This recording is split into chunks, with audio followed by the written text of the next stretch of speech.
안녕하세요 여러분, 히스토리 채널 바이블의 유호영 목사입니다. 이번 시간은 성경 이해를 돕기 위한 마지막 시간으로 성경시대의 기후에 관한 말씀을 여러분께 드리도록 하겠습니다. 21세기 세계에서 가장 핫한 키워드는 기후입니다. 전 세계적으로 우크라이나와 러시아의 전쟁으로 인해 모든 나라들이 에너지 대란을 겪고 있습니다. 독일은 러시아 가스 공급 대란으로 석탄 발전소를 다시 가동하는 등 유럽이 탄소 배출 규제의 시계를 거꾸로 돌리고 있습니다. 미국도 대법원의 판단에 의해서 기후대책협의회에서 규정한 탄소 정책에 반하는 일들이 일어나고 있습니다. 지난 1월 20일 미국 핵과학자회에서는 지구 종말 시계가 자정까지 100초 앞으로 다가왔다, 이렇게 발표를 하였습니다. 지구 종말의 시간이 빨라진 이유는 핵 위기와 식량 위기, 그리고 이상 기후 등이 빈번하게 발생하고 있기 때문이라고 말을 합니다. 태초에 하나님께서 천지를 창조하셨을 때는 이 모든 것들이 아름다웠다고 말을 했죠. 하나님께서 인간들에게 주신 자연과 기후는 우리가 살아가기에 적당하게 자라주었고요, 적합하게 만들어 주었습니다. 그래서 기후는 하나님께서 우리에게 주신 귀한 선물입니다. 지리와 마찬가지로 역사적으로 제국을 이루었던 나라들은 좋은 기후 조건 아래 나라를 세워나갔습니다.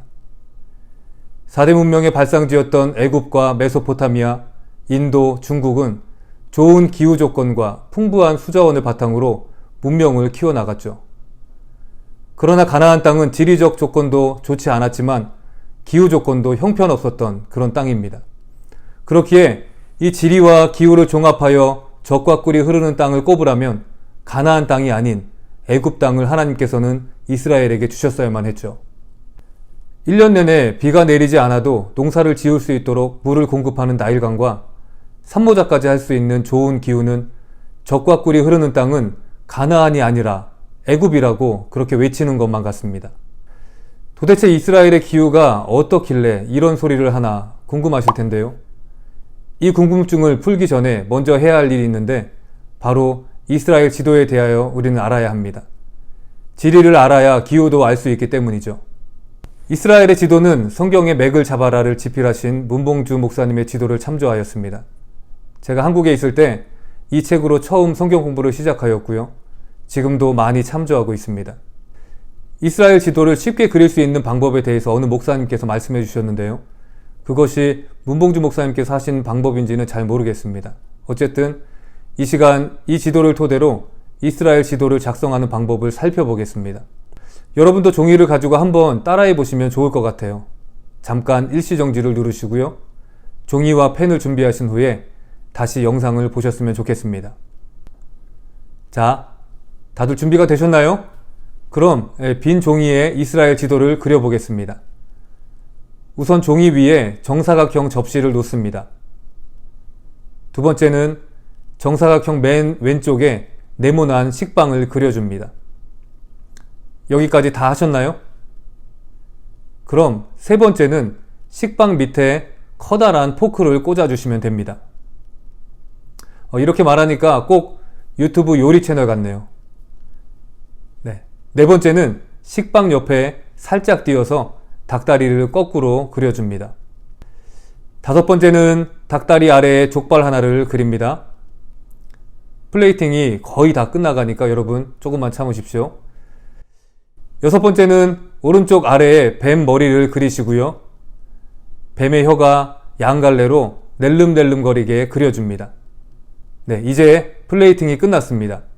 지금 그리신 지도가 바로 구약시대부터 신약의 사복음서 시대까지 커버하는 이스라엘과 그 주변국들의 지도입니다. 여기에 지명과 나라만 채워주면 완성이 되죠. 시간이 나실 때 몇 번 더 이 지도를 그리시면서 머릿속에 넣어주시면 성경을 읽을 때 지금 내가 어디에 서 있는지가 입체적으로 머릿속에 그려지실 것입니다. 그럼 이제는 지도에 지명을 넣어볼까요? 식빵은 지중해고요. 식빵 밑에 포크는 나일강입니다. 나일강이 위치한 곳에 세워진 나라는 당연히 애굽이겠죠.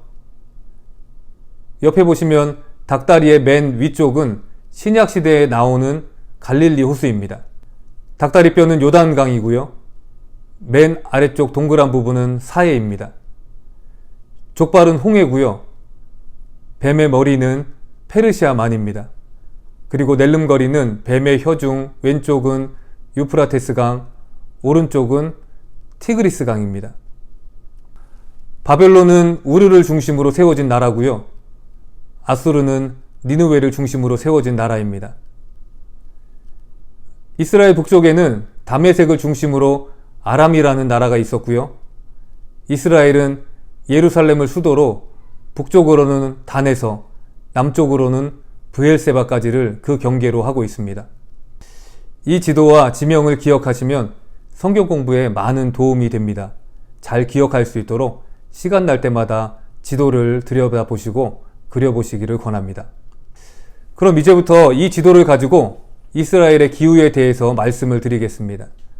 좀 전에 말씀드렸듯이 이스라엘은 지정학적 위치도 별로였지만 기후도 좋지는 않았습니다. 성경에 보면 하나님께서는 자신을 이른 비와 늦은 비를 내리시는 분으로 말씀하십니다. 신명기 11장 14절 말씀입니다. 여호와께서 너희의 땅에 이른 비, 늦은 비를 적당한 때에 내리시리니 너희가 곡식과 포도주와 기름을 얻을 것이요. 이 이른 비와 늦은 비는 이스라엘에게서 매우 귀중한 자원인데요. 하나님께서 이른 비와 늦은 비를 내리시지 않으시면 이스라엘은 농사를 지을 수가 없었습니다. 지난번에도 말씀드렸듯이 헐몬산에서부터 흘러내리는 마르지 않은 요단강이 남북으로 흐르고 있었지만 이 요단강은 이스라엘에서 가장 낮은 곳에 위치합니다. 이스라엘 땅을 동서로 자르면 옆의 그림과 같이 지형이 형성되었는데요. 해안에 위치한 해안평야, 광야가 형성된 쉐펠라 지역, 도시들이 형성되어 있는 고산 지역, 그리고 요단강이 흐르는 계곡 지역으로 구분을 할 수가 있습니다.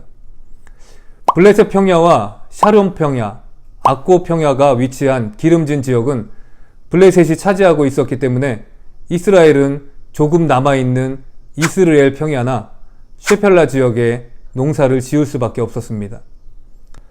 문제는 이곳까지 요단강물을 끌어올리는 관계시설이 그 시대에는 불가능했기 때문에 요단강물은 그들에게 있어서 그림의 떡과 같은 존재였습니다. 그래서 이들은 이른 비와 늦은 비에 의존할 수밖에 없었습니다. 이스라엘은 대부분 겨울에 비가 내립니다. 그래서 이스라엘은 늦가을 즈음에 파종을 하고요. 이른 봄에 열매를 거두게 됩니다. 이른 비와 늦은 비는 파종의 시기와 결실의 시기에 없어서는 안 되는 비를 말하는데요. 여름 내내 비가 내리지 않아서 가물었던 마른 땅에 파종을 하기 위해서는 이른 비가 꼭 필요했습니다. 땅을 갈아엎고 씨를 뿌리기에 적당한 수분을 땅이 머금고 있어야 하기 때문입니다. 또한 겨우내 자란 식물들이 결실을 맺기 위해서는 늦은 비가 내려줘야만 했습니다. 이 이른 비와 늦은 비는 적당한 때에 내리지 않으면 소용이 없었죠. 파종기와 수확기에 정확히 내리는 비야말로 이스라엘에게는 단비와 같은 은혜였습니다. 그래서 하나님께서는 적당한 때에 너희를 위하여 이른 비와 늦은 비를 내리시겠다, 이렇게 말씀을 하신 것이죠. 그런데요, 이스라엘은 이 하나님의 은혜 앞에 니므롯과 같이 바벨탑을 쌓는 어리석은 일을 행하였습니다. 예레미야 2장 13절에서 하나님께서는 이스라엘 백성들을 심판하시는 이유에 대해서 말씀을 하시는데요. 내 백성이 두 가지 악을 행하였나니 곧 그들이 생수의 근원되는 나를 버린 것과 스스로 웅덩이를 판 것인데 그것은 그 물을 가두지도 못할 터진 웅덩이들이니라. 하나님을 버린 것은 악한 일이라 말할 수가 있습니다. 그런데 웅덩이를 판 것도 악행이라 말씀하시는 하나님을 어찌 보면 이해할 수가 없습니다. 농사를 위해 물을 저장하는 것은 삶의 지혜라 여길 만한 일임에도 하나님께서는 그들에게 화를 내시면서 심판을 운운하시는 이유는 그들이 웅덩이를 판 의도에 있습니다. 하나님의 은혜보다 자신들의 지혜로 인생을 살려 하는 인간들의 어리석음이 그 안에 담겨져 있었기 때문이죠. 하나님과 같이 되고자 하는 인간의 욕망은 인류의 역사에서 반복적으로 행해졌던 비극입니다. 생수이신 하나님을 떠나 웅덩이를 판 것도 바로 이러한 하나님의 은혜보다 자신의 욕망을 이루려 하는 그 마음에서 시작되었기 때문에 실패할 수밖에 없었던 것이죠. 지금도 이런 마음을 경계하시는 하나님의 말씀에 우리는 귀를 기울여야만 합니다. 세상에서의 성공, 부와 명예를 얻는 것, 이것들이 어떤 사람들에게는 하나님의 축복이지만 어떤 사람에게는 하나님의 저주가 되기도 합니다. 왜 그럴까요? 바로 하나님 없이 스스로 이루려 했던 성공과 부와 명예는 터진 웅덩이와 같은 것이기 때문이죠. 예수님께서는 누가복음 12장에서 어리석은 부자의 비유를 말씀하셨는데요. 평생 먹을 것을 쌓아두고 내 영혼아 이제는 평안히 쉬고 먹고 마시고 즐거워하자, 이렇게 말하였던 어리석은 부자에게 주님께서 하신 말씀이 어리석은 자여 오늘 밤 내 영혼을 도로 찾으리니 그러면 내 준비한 것이 누구의 것이 되겠느냐, 이렇게 말씀하셨습니다. 하나님의 은혜 없이 이룬 모든 것은 세상의 눈으로 봤을 때 성공이라 말할 수 있지만 영적인 눈으로 볼 때에는 저주가 될 수 있습니다. 하나님은 이러한 인간의 성공에 대한 욕망을 경계하시기 위해 가나안 땅을 젖과 꿀이 흐르는 땅이라 이렇게 말씀을 하셨죠. 여러분, 이 젖과 꿀이 흐르는 땅이 도대체 뭘까요? 젖이 흘러넘치도록 양과 소가 잘 자라는 땅을 말하는 것일까요? 꿀이 뚝뚝 떨어질 정도로 양봉업이 잘 되는 땅을 말하는 것일까요? 젖과 꿀이 흐르는 땅은 그런 의미가 아닙니다. 젖은 아기들에게 생명과도 같습니다. 꿀은 풍요로움의 상징이죠. 그러니까 젖과 꿀이 흐르는 땅의 의미는 하나님께서 우리 인간들에게 생명이 되어주시고 풍요로움이 되어주신다는 말씀입니다. 땅이 중요한 것이 아닙니다. 기후도 중요한 것이 아닙니다.